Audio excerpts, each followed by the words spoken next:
নমস্কাৰ জনাইছো সকলোকে আজি মোৰ পাকঘৰত কি ৰান্ধিছো চাওকচোন আজি মাছ পাতত দিয়া মই পুনৰবাৰ দেখুৱাবলৈ লৈছো আপোনালোকক আৰু আজি মোৰ পাকঘৰত আছে বৰালি মাছ পাতত দিয়া চাওকচোন এই পাতত দিয়াৰ লগত মই কি এড কৰিছো জানেনে ইয়াত তেজপাত নৰসিংহ ধনিয়া পাত কেঁচা জলকীয়া আৰু আদা ৰসুন পিয়াজ এইবিলাক দিছো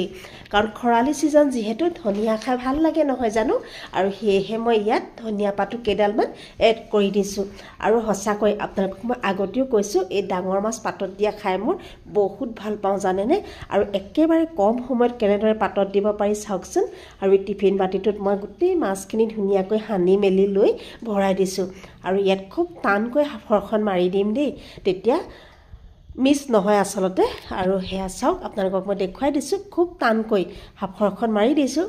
আৰু মই যে এই কুকাৰটোত চাউলখিনি ধুই লৈছিলো আৰু তাতে সেই টিফিন বাটিটো ভৰাই হাফৰখন কপিয়াকৈ মাৰি দিম জানেনে আৰু তেতিয়া টিফিন বাটিটোৰ পৰা মাছৰ কোনো গোন্ধ নোলায় আপোনালোকে খাই চাবচোন বহুত ভাল লাগে আজিলৈ আহিছো দেই বাই বাই